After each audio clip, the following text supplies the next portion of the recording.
இந்தியர்கள் தயவு செய்து பழைய மாதிரி மாலத்தீவுகளுக்கு சுற்றுலா பயணம் மேற்கொள்ள வேண்டும் என்று மாலத்தீவுகளின் வெளியுறவுத்துறை அமைச்சர் இப்ராஹிம் பைசல் கேட்டுக் கொண்டுள்ளார். சுற்றுலா மற்றும் மீன்பிடி தொழிலை பிரதானமாக கொண்ட மாலத்தீவுகளுக்கு இந்தியாவிலிருந்துதான் அதிகப்படியான மக்கள் சுற்றுலா செல்வார்கள். ஆனால் மாலத்தீவின் புதிய அதிபரும் அவரது அமைச்சர்களும் லட்சத்தீவில் பிரதமர் மோடி எடுத்த புகைப்படங்களை கேலி செய்து பதிவுகளை போட்டதால் பெரும் பிரளயம் அடித்தது. இனி யாரும் மாலத்தீவுகளுக்கு சுற்றுலா செல்ல வேண்டாம், லட்சத்தீவுக்கு செல்வோம் என்று இந்திய நடிகர் நடிகைகளில் இருந்து சாதாரண மக்கள் வரை உறுதிமொழி எடுத்துக் கொண்டனர். இதற்கிடையில் இந்தியாவின் ராணுவ படையை திருப்பி அனுப்ப மாலத்தீவுகள் நாடு உத்தரவிட்டது. இந்திய ராணுவம் எதற்காக அங்கிருக்கிறது என்று ஒரு சந்தேகம் நம் மனதில் எழும். முந்தைய மாலத்தீவுகளின் அதிபர் இப்ராஹிம் சோலியுடன் பிரதமர் மோடி சில முக்கிய உடன்படிக்கைகளை கையெழுத்திட்டார். அதன்படி அங்கிருக்கும் மக்களுக்கு மருத்துவ உதவி செய்யும் பொருட்டு 2 ஹெலிகாப்டர்கள் மற்றும் ஒரு சிறிய ரக விமானத்தை கொடுத்தனர். மேலும் ஏராளமான கடன் கொடுத்ததுடன் மாலத்தீவுகளின் கடற்படையை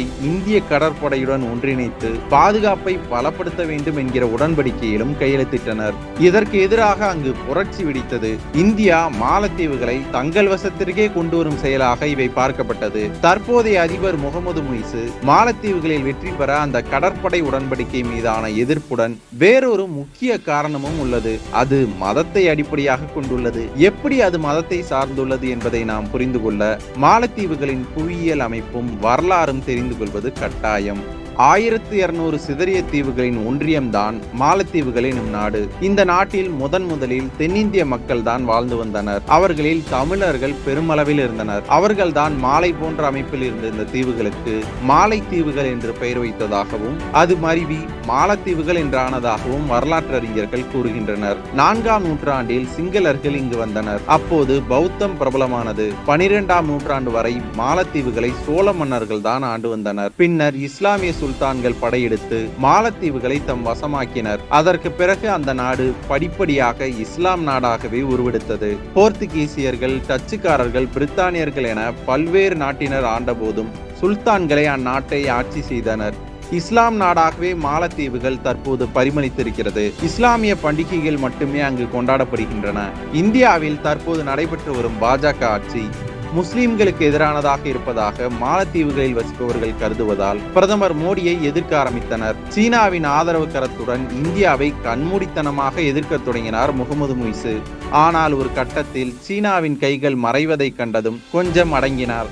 இந்தியா மாலத்தீவுகளின் வளர்ச்சிக்காக இதுவரை 3200 கோடிகளை கடனாக கொடுத்துள்ளது. இந்தியாவை முழுமையாக எதிர்த்தால் அந்த கடனையும் உடனடியாக அடைக்க வேண்டும் என்பதால் முகமது முய்சு சற்று நிதானித்துள்ளார். வெறும் 5.5 லட்சம் மக்களை கொண்ட டெல்லியை விட 5 மடங்கு சிறிய மாலத்தீவுகளுக்கு ஏன் இந்தியா உதவுகிறது என்பதை நாம் கண்டிப்பாக தெரிந்து கொள்ள வேண்டும். கொச்சியில் இருந்து 1200 கிலோமீட்டர் தூரத்தில் உள்ள மாலத்தீவுகள் இந்திய பெருங்கடல் வாணிபத்தின் முக்கிய மையமாக அமைகிறது. மாலத்தீவுகளை பகைத்தால் கடல்வழி வாணிபம் பாதிக்கப்படும். அதே நேரத்தில் நம் மறைமுக எதிரி நாடான சீனா அங்கு தனது படைகளை அவர்களுக்கு உதவுவது போல் இறக்கி வைக்கும். இது போர்க்காலங்களில் இந்தியாவுக்கு ஆபத்தாக முடியும். இதையெல்லாம் கருத்தில் வைத்துதான் இந்தியா அமைதி காத்து வந்தது. கடந்த வருடம் மே மாதத்திற்குள் 1 லட்சம் இந்திய மக்கள் மாலத்தீவுகளுக்கு சுற்றுலா சென்றனர். ஆனால் இந்த வருடம் 50,000 பேர் மட்டுமே சுற்றுலா சென்றுள்ளனர். இதனால் சுற்றுலா வருமானம் பாதியாக குறைந்துள்ளது. வருமானம் குறைந்ததும் தான் மாலத்தீவுகளுக்கு புத்தி வந்துள்ளது. இதை அடுத்துதான் மாலத்தீவுகளின் சுற்றுலாத்துறை அமைச்சர் இப்ராஹிம் பைசல், எங்களுக்கு இந்தியா மீது எந்த பகையும் இல்லை, எங்கள் அமைச்சரவையும் நட்பை பேணத்தான் விரும்புகிறது என்று குறிப்பிட்டுள்ளார். எப்படியோ பிரச்சனை தீர்ந்தால் சரி, சுற்றி பகை இருந்தால் நிம்மதியும் இருக்காது, வளர்ச்சியும் காண முடியாது.